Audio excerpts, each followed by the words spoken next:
Welcome to Cyber Frontier, bringing you the latest news, trends, and hottest topics that focus on advances in cybersecurity and cyber industry economics. Our expert yet down-to-earth hosts make cybersecurity straightforward. They ask the tough questions and make this challenging topic something that everyone can understand. Our candid approach lets guests open up on topics we would all like to see addressed. You can find us on the web at newcyberfrontier.com. That's www.newcyberfrontier.com. Now join today's host as he introduces the topic for today's new Cyber Frontier. Welcome to today's episode of New Cyber Frontier. On today we have Zack Schuler, who is the founder and CEO of NINJIO. And so Zack, welcome today. Thanks for joining.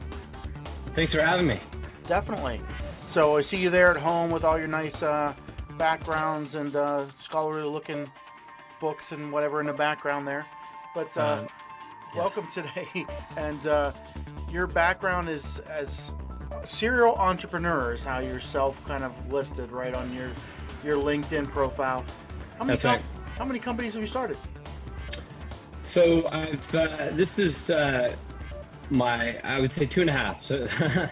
So this is my second company, second full-blown company. I started my first when I was 21. It was an MSP, grew it to about 100 employees, sold it in 2013 to a private equity group. Then my dad had his own business and wanted to sell it. And so we went through the process of selling that. It was my second exit, more on behalf of him than on behalf of myself. And then started NINJIO in July 15th of 2015. I had the idea of NINJIO, and we launched in 2016. So really kind of my third go at it. Yeah, so this company, NINJIO, is what is it that you do for products? We do cyber security awareness training. Do you how big is the company? Do you do that? Have you? I think we've got about 17 employees on. Okay. Yeah. Yeah. Huh. And what do you what do you say defines what you do versus anybody else or? Yeah. So I can just tell a quick story. You know, I've been in the IT industry since 1995, so for a decent number of years. And in my old business, anytime I would see a breach happen, it was due to human error. And so I kind of said to myself, well, how do we go about fixing human error? Right? What do we do? And when I kind of had the idea that I wanted to do something about that, I went onto YouTube and I typed in security awareness training. And the first thing that I came across was a 45-minute long death by PowerPoint where the lecturer covered 14 topics in the first 10 minutes. And immediately what went through my head was, this is being done as a check the box exercise. Nobody's actually learning anything, and anything that they might learn, they're not going to retain 2 days later. And so I want to flip the script on how people are educated. And so that's what we did. And the way that we did it was we said, we're going to do 3 to 4 minute long animated episodes that are based on actual cyber attacks and actual scams that are currently going on. The person who writes for us is a gentleman by the name of Bill Haynes. Bill is a former writer for Hawaii Five-0, the new series, and CSI New York. And so we have a true Hollywood writer that's writing all of our episodes for us. We release a brand new one every 30 days. And we're in February of 2020. We just released our 50th episode. And in every episode, we focus on a single attack vector. So we've only got 3 to 4 minutes with the viewer. We want to make sure that they understand that one topic that they're talking about. And our goal really is to emotionally engage the viewer in the first scene of every episode that we do. And that's how we've done it differently. So what's your background? What got you to wanting to do businesses, being cybersecurity? You know, how did you decide you liked this industry? Well, I got into the IT industry, or I got my passion for the IT industry when I was 12 years old. And my dad had a business, and he computerized his business, before many people did. And And, I just got interested in it through him. And then I had a friend in junior high school that was a kind of a computer geek, and it was a weird balance, right? Because back then, if you were a computer geek, you really had to be kind of like in the closet, like a closet computer geek, because of, I did that and I was a skater at the same time, right? So if anybody found out that I was into computers, I would have lost my popularity really quickly. But I've just been into tech since I was 12 years old, and then started my first company when I was 21, and got my Microsoft Certified Systems Engineer degree or certification after graduating from Cal State Northridge with a degree in business, emphasis on marketing. Mm-hmm. And I've just loved technology ever since. And unfortunately, when you're in tech, 10 years ago, cybersecurity started to get pretty important. And so you couldn't ignore it. Yeah. And I didn't. Let's take a break, hear from our sponsors. We'll be right back in a minute. Cyber Resilience Institute helps build strong cyber communities designed to prevent members from attack. Like building a neighborhood watch, it takes coordination and a sharing community to protect our identities and valuables in the virtual world. Typically, we hear that organizations know they need to do something to protect their cyber assets, but don't know where to begin. Let Cyber Resilience Institute help your community create an action plan. Cyber Resilience Institute will build your community or business marketplace so that it is designed to support a collective cyber defense. Contact them for more information at cyberresilienceinstitute.org. Welcome back to New Cyber Frontier. Today, talking to Zack Schuler, the founder and CEO of NINJIO. And Zack, you were talking before the break about your background. A skater, huh? Interesting. And then migrating to cybersecurity, but you said something that I want to ask about. With a minor in marketing. Emphasis in marketing, yeah. Emphasis in marketing. That is Correct. a unusual balance for somebody that's in technology to be in marketing. Usually they're like polar opposites. And That's we don't right. even talk to those people. So That's right. that is very interesting to me. How do you say, taking from my marketing background, what is different about approaching cybersecurity with that outlook than the way you see it done by most cybersecurity people? Well, look, most cybersecurity people have an engineering background. Mm-hmm. And if they went to school, they probably studied computer science or, something of that nature because they were interested in it. I was interested in it, but I did not want to be a computer programmer. It was not my passion. My passion's business. And I think for any business, you can create the best product or service in the world, but if you don't know how to sell and market it, it's just going to sit there and no one's going to ever know about it. And so going into marketing was kind of a natural thing for me. And so yeah, the way that we market NINJIO is, I would say, different than others.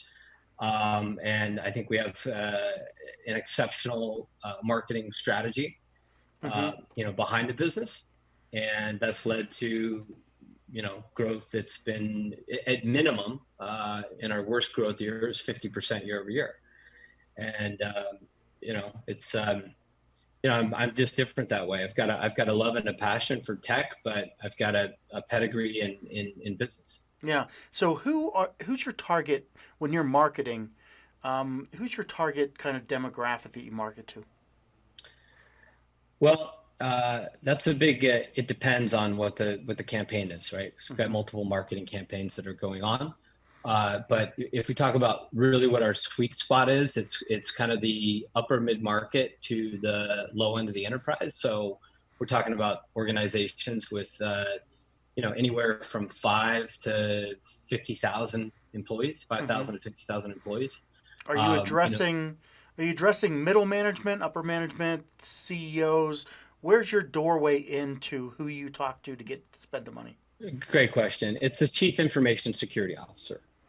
And what's interesting about that is that we're selling training, right? Mm-hmm. So in almost every other circumstance, when training is being sold, it's being sold to the HR department.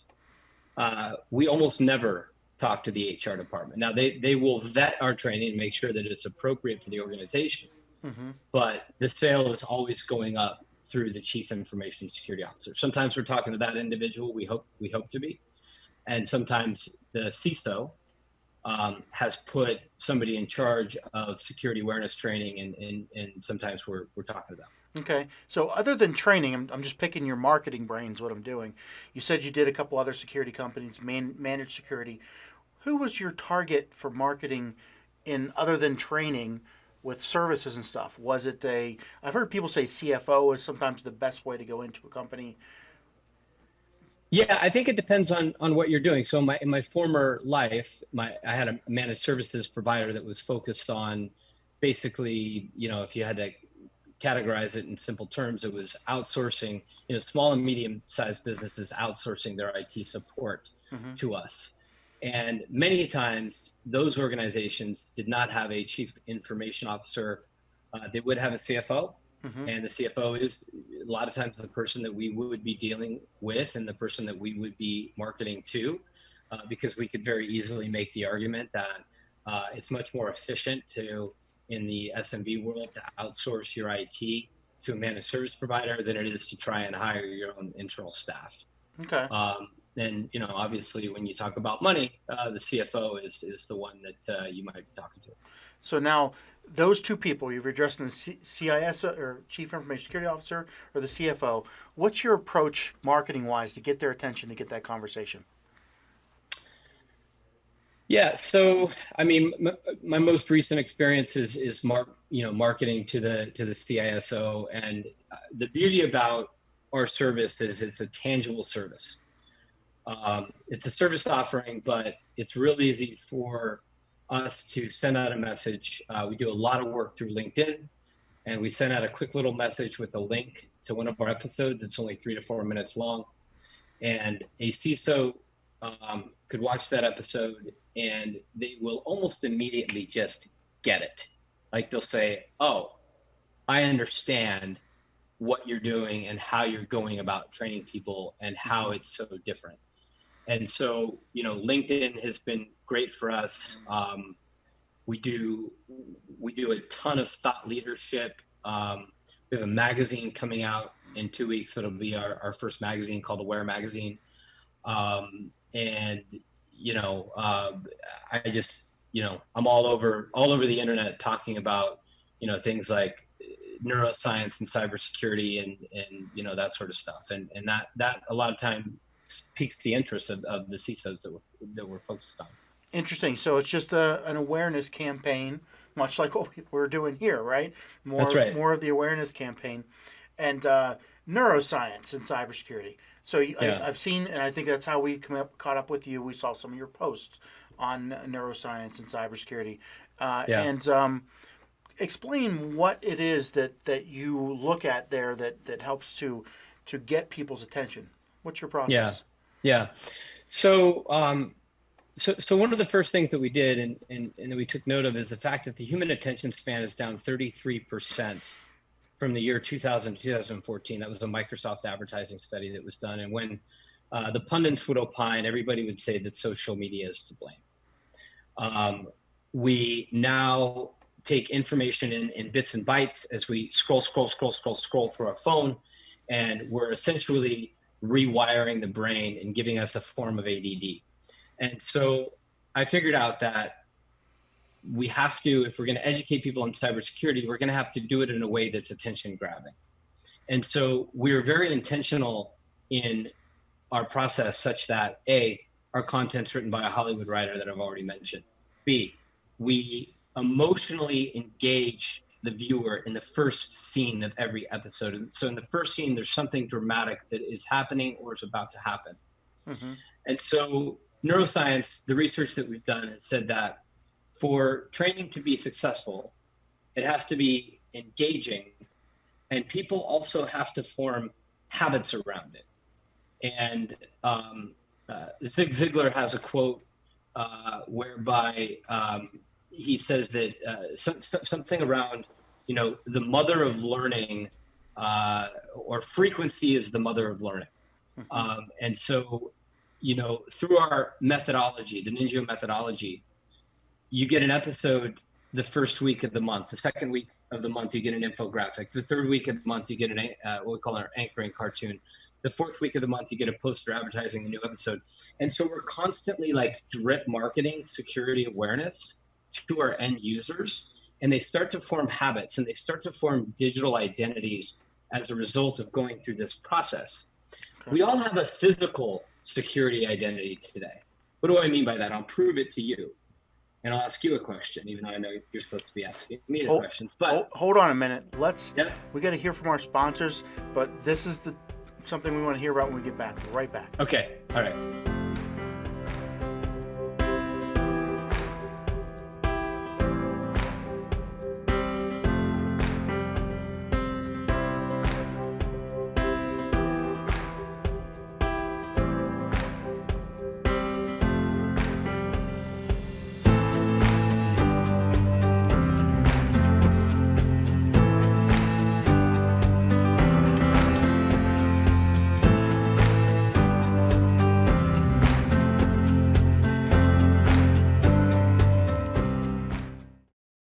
Murray Security Services are your cybersecurity experts with decades of experience providing professional training services for our clients in various industries. We offer professional training and certification in areas of cybersecurity, safety, health, and environmental services at our academy. Our in-person and online training provides a collaborative environment where students can interact directly with instructors through live chats or in private classrooms. Visit murraysecurityservices.com for more information. Welcome back to New Cyber Frontier. On today with Zack Schuler, the founder of CEO NINJIO, and we are talking about physical identities and it went right before the break, and the digital identity. And you were going to do an example on me. I was. And my example is when you leave your house for the day and you go to work, what do you do? What's the last thing that you do when you walk out of the front door? You close it and lock it, right? You close it and you lock it. Do you have to think about doing that? I don't. No, it's instinctual. Yeah. Right? You get in your car, you park in a busy parking lot when you go shopping, you get out of your car, you close the door, what do? You hit that little button, beep, beep. Do you have to think about doing that, or is that an instinct? That's an instinct. It's an instinct, okay? So through habits, we have created within Chris a physical security identity. That's part of your identity is safety, right? And so with NINJIO, we're doing the exact same thing, but in the digital world.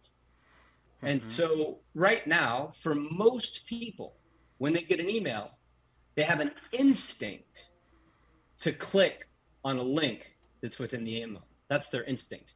Their instinct, when they get an email and it's got a Word doc or a PDF doc, their instinct is to open it, right? That's your instinct. And so you're changing that instinct? We're rewiring the brain through our methodology so that when you get an email, your instinct is to look at that email with a slight bit of suspicion. Is this real? Is it if it's from an outside person, hopefully the organization has it tagged, right? And so we want to create discipline so that the instinct is not to click. The instinct is to inspect, right? The instinct is not to open the attachment. The instinct is to inspect the attachment. Who did it come from? What's it about? Am I expecting to get this? And so instead of being what I used to call a click monkey, which is someone just gets an email and click, click, right? And they go for it.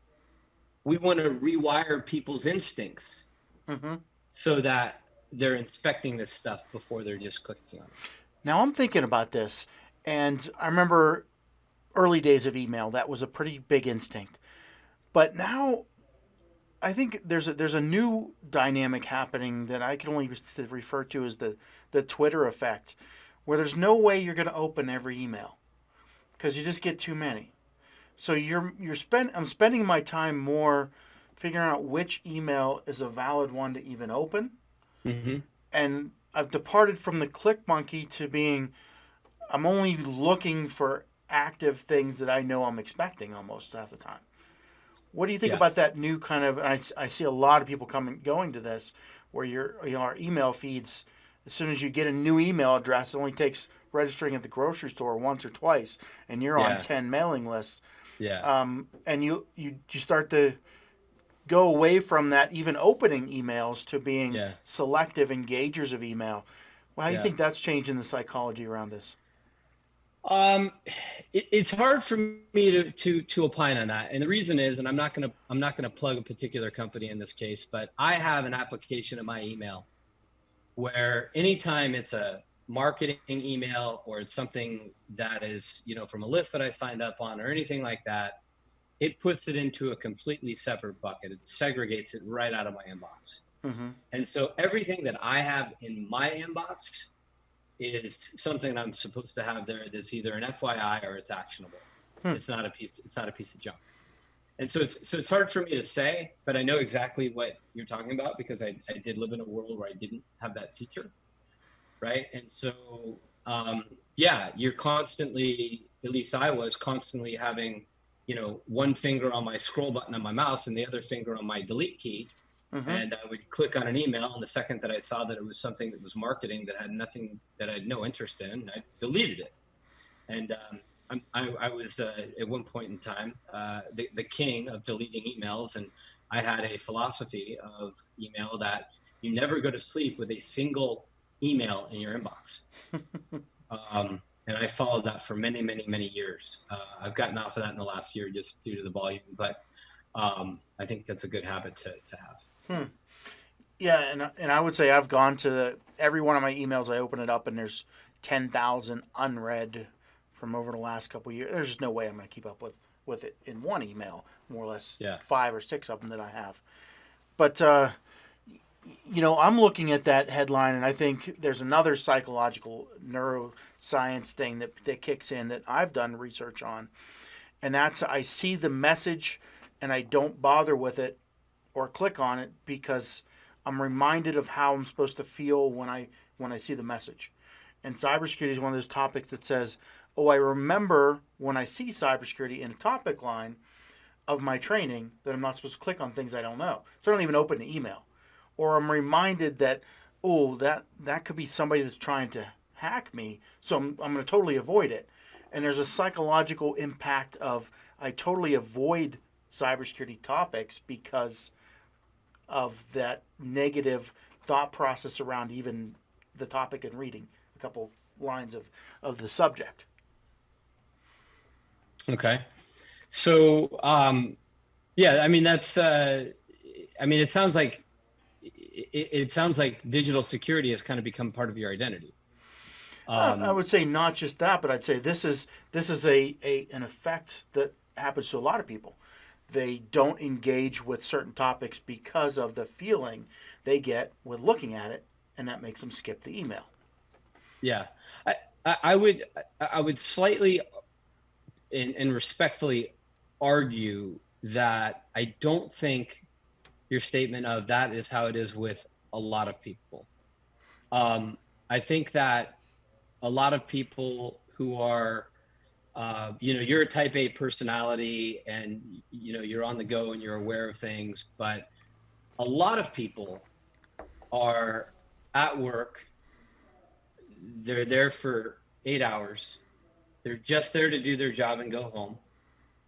And they don't scrutinize the stuff that comes across their inbox. And they don't have a lot of marketing fluff that comes through their inbox because they're not using their work email address to sign up at the grocery store, right? And so you envision a corporate employee where 95% of the email that's hitting their inbox is something that's actually relevant to them, something that they either need to know about or they need to act upon, right?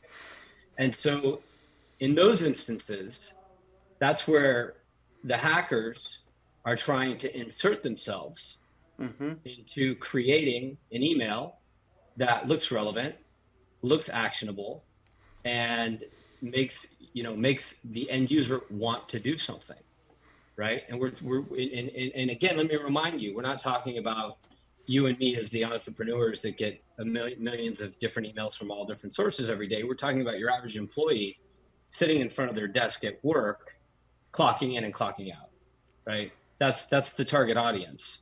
And most of those folks are only getting work emails because they work for large corporations. And those large corporations are filtering out all their marketing fluff, to begin with, even if they have used their corporate address to sign up on stuff. Fair enough, I guess. Yeah. Yeah. So, I'm thinking more of like social media consumer markets with how people engage, because we've done some research in that area. And the placebo got more hits than cybersecurity topics and social media. Yeah. And that's really, consumer email. Like, so when the user goes home and they open up their Gmail account, right? How are they reacting to that? Yeah. And that's where they'll have those thousands of emails. I mean, if I were to look at my Gmail account, which I almost never do, I've got, 30,000 unread emails. I just don't really use that account to do anything but to sign up on something. Yeah. So the now when a link comes in, is it a, it sounds like you got a gamification thought process here with making, getting people to engage. The almost like maybe it's fun. They don't get very many fun things come through the door at work, so this is going to be fun. And that's kind of the approach that you're thinking is the psychological engagement. Absolutely. And we have so much anecdotal evidence and so many testimonials that say, I look forward to getting my NINJIO episodes because it's a 4-minute break out of my workday, right? They get to engage in a story and learn something. Part of our offering is what we call friends and family use rights. And so an employee at a corporation has the ability to actually go to a URL, they get a code, and they can sign up to 7 friends and family members to receive our latest episode on a monthly basis as well. And so we're really trying to take a holistic view of security awareness and not only, target the employee at work, but target their spouse and their kids at the same time. And Gartner, the world's largest research organization, has said that we've got the only content on the planet that can apply to people at work and really kind of equally apply to them at home as well. And at the end of the day, you get phished at work, you get phished at home, you get ransomware at work, ransomware at home. And so when we take this holistic view of it, it's really helping to create that digital security identity that we talk about. Yeah, I'm trying to think of it. So it's almost like make it like a cartoon strip that you get every day. And I'm trying to think of the name of that cartoon that's about The Office. Is it? Oh, Dilbert. Dilbert, yeah. So make like a Dilbert. Everybody's getting their Dilbert every day by email. Right. Sounds like that's what we're talking about here. Kind of a neat little twist on, here's a way we're getting everybody's attention. And that's right. And oh, by the way, they're learning something also. That's right. Yeah. That's right. Well, the interesting approach. How would kind of in wrapping up here, how would people engage with you that wanted to try this out, or companies that wanted to look at your service? How would they get a hold of you? Yeah, I mean, it's simple. NINJIO.com, NINJIO.com. Right at the top, there's a button that says Watch Episodes. We're very liberal about just letting people hop on. And, if you kind of peruse through the site, we've got 3 or 4 full-length episodes that are up there for public viewing. And we're very liberal about, not gating a lot of our content, whereas a lot of other providers are like, hey, give me your information and then I'll send you some stuff. Go to our website. You can check it out. Go to our YouTube channel, NINJIO, NINJIO.com. Or NINJIO on YouTube. You search for that, you'll come up with our NINJIO YouTube channel. We got a lot of content up there, and just about at every part of our website, you can submit an inquiry, and then one of the folks on our team will reach out and tell you more about what we do. All right. Well, thanks for joining today, Zach. Definitely been a pleasure and an interesting approach you have to kind of engaging people on a fun way to learn a little bit about cybersecurity, at least the awareness training. Thanks. Have a great day. Thanks, Chris. Really appreciate it. Thank you. Thank you for listening to New Cyber Frontier. Remember to follow or like our post and circulate each new show to your networks. We keep you informed, bring you the latest news, explore new trends, and find the hottest topics. With New Cyber Frontier, you don't have to be a computer or cybersecurity expert. Just get plugged in. We encourage you to get involved. Tell us what topics interest you and join our mailing lists. You can find us on the web at www.newcyberfrontier.com. That's newcyberfrontier.com. Check out our previous interviews and please let us know if there are any topics that you would like to hear discussed. See you next time on New Cyber Frontier.